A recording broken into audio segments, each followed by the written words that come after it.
याद रखिए, रिलेशनशिप तब भी टॉक्सिक हुआ जब उसने गाली बक दी और आपने सह लिया। रिलेशनशिप तब भी टॉक्सिक हुआ जब उसने बेवजह आप पर शक किया और आपने जाने दिया।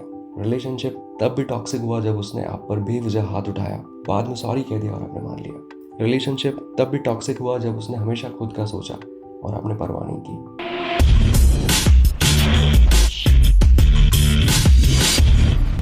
Well folks, you're watching Couple Dynamics and this is Vikas Chaudhary here for you.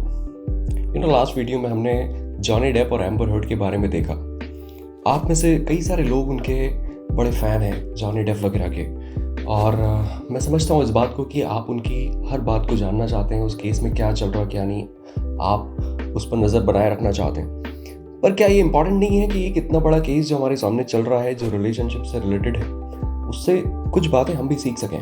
मेरे ख्याल से अगर जॉनी डेप और एम्बर हर्ड सही समय पर कुछ चीज़ों का ध्यान रख लेते तो उस रिश्ते को सही टाइम पर फिक्स कर सकते थे, या वो सही समय पर इससे बाहर आ सकते थे। कहते हैं कि वो अफसाना जिसे मंजिल तक पहुंचाना ना हो मुमकिन, उसे एक खूबसूरत मोड़ देकर छोड़ना बेहतर।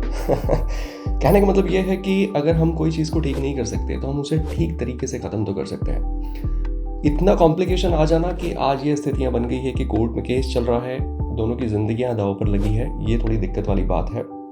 मुझे लगता है कि कुछ ऐसी साइंस हैं जो आपको बताते हैं कि आपका रिलेशनशिप टॉक्सिक हो रहा है, और वो 5 बातें जो आपको ये चीज़ का एहसास दिला सकती है कि वो टॉक्सिसिटी की तरफ जा रहा है, या तो जॉनी और एम्बर ने उन चीज़ों को ओवरलुक किया, या वो उससे अनजान थे, या फिर वो इस बात को लेकर गंभीर नहीं थे कि इस तरह की किसी चीज़ को ध्यान में रखा जाए और इसे ठीक किया जाए। पर मैं चाहता हूँ कि उन बातों को हम समझ लें और हम अपने रिश्तों को ज़रूर थोड़ा खूबसूरत बना लें, या बुरे बनने से रोक लें, या सही समय पर अगर ज़रूरी लगे तो ख़त्म कर लें। क्या है बेसिकली वो 5 साइन? आपने कई सारे रिकॉर्डिंग्स एम्बर हर्ड के ऐसे सुने होंगे जिसमें वो टोटलाइजिंग लैंग्वेज का यूज़ करती है। बेसिकली ये लैंग्वेज क्या है? आपने आमतौर पर कई लोगों से सुना होगा कि तुम तो मुझे बिल्कुल प्यार नहीं करते। ऐसा एक पार्टनर दूसरे पार्टनर से शिकायत कर रहा है। मैंने देखा है कई सारे लोगों को काउंसलिंग करने में और सेशंस के दौरान कि फीमेल्स में ये कंप्लेंट ज़्यादा होती है कि आप मुझे बिल्कुल प्यार नहीं करते। यहाँ पर ये जो बिल्कुल है, ये बहुत प्रॉब्लम वाली बात है। वो कहती है कि आप तो मेरी कभी मदद नहीं करते, कभी मदद नहीं करते, ये एक प्रॉब्लम है। घर का सारा काम मैं हमेशा खुद से करती हूँ, हमेशा यहाँ पर एक दिक्कत है। मतलब किसी बात को इस तरह से कह देना कि सामने वाला शायद 50-50 उस काम में इन्वॉल्व नहीं है, थोड़ा बहुत ही वो सपोर्ट करता है, पर आप क्योंकि कह देते कि आप बिल्कुल प्यार नहीं करते, बिल्कुल सपोर्ट नहीं करते, बिल्कुल हेल्प नहीं करते, इससे वो जो एफर्ट्स डाल भी रहा है उसका मोराल भी डाउन होता है। दूसरा, क्योंकि आप उस चीज़ को रिकॉग्नाइज नहीं करते तो जो वो कर रहा है उसे भी आप जीरो पर ड्रैग करके ले आते हैं, और ऐसा करके सामने वाला फ्रस्ट्रेट भी होता है कि यार मैं बिल्कुल प्यार नहीं करता, ये कैसे तुम कह सकती हो, या ये तुम कैसे कह सकते हो। इस तरह की बातें होने लगती है और यहाँ पर एक फ्रस्ट्रेशन शुरू होता है, यहाँ पर चीज़ें बिगड़ना शुरू होती है, यहाँ आर्ग्यूमेंट शुरू होते हैं, प्रॉब्लम हो जाती है। उदाहरण के लिए अगर आप मान लीजिए कहना चाहते हैं कि घर हमेशा मैं खुद ही साफ़ करती हूँ या करता हूँ, इस बात को अगर आप ये कह दें कि मैं चाहता हूँ कि घर की सफाई में आप मेरी मदद करें, तो मुझे लगता है ये ज़्यादा कंस्ट्रक्टिव होगा।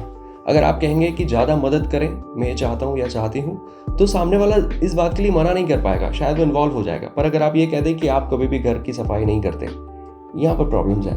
तो टोटलाइजिंग लैंग्वेज का यूज़ नहीं करना है, ये सबसे इंपॉर्टेंट चीज़ है। ये रिलीजन को टॉक्सिसिटी की तरफ लेकर जाती है।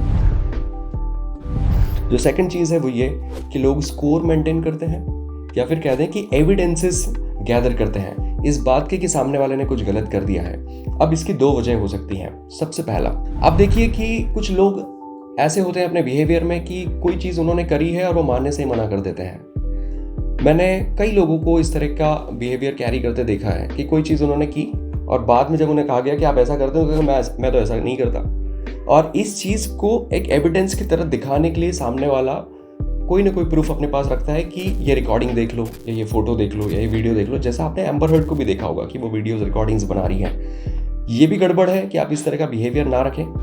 दूसरा, आप एविडेंसेस कब कलेक्ट करते हैं? जब आपको ऐसा लगता है कि सामने वाले को दबा कर रखना है, उसे हमेशा नीचा दिखाना है। कभी भी आपसे कोई गलती हो गई और सामने वाला अगर आपके ऊपर आ रहा है तो उसे किस तरह से दबाना है, उसको लेकर आप उसकी कमियों को स्टोर करके रखते हैं। ये रिलेशनशिप को टॉक्सिसिटी की तरफ लेकर जाता है, इससे आपके बीच का प्यार खत्म होता है। इस तरह की प्रैक्टिसेस बिल्कुल भी नहीं होनी चाहिए। जो तीसरा और बहुत ही इंपॉर्टेंट साइन है टॉक्सिक रिलेशनशिप का, वो है justifying aggressive behaviour by making it a sign of love. मतलब आप किसी की ज़िंदगी खराब कर दें, किसी की ज़िंदगी बर्बाद कर दें, ये बोलते बोलते कि आप उसे प्यार ही इतना करते हैं। ऐसा नहीं चल सकता। इसका एक एग्जाम्पल ये हो सकता है कि मान लीजिए आपकी वाइफ है, उसको किसी शादी में, किसी पार्टी में, किसी फंक्शन में कोई व्यक्ति देख रहा है कॉन्स्टेंटली, और आप घर आकर उसके ऊपर चिढ़ रहे हैं, आप उस पर नाराज़ हो रहे हैं, वो क्यों देख रहा था, क्या देख रहा था, ऐसा क्या है, ये वो। एक समय तक सामने वाला सह लेता है, उसके बाद वो कहता है कि यार प्रॉब्लम क्या है, मतलब कोई देख रहा है तो मैं क्या कर सकती हूँ, या मैं क्या कर सकता हूँ, अगर देख रहा है तो देख रहा है।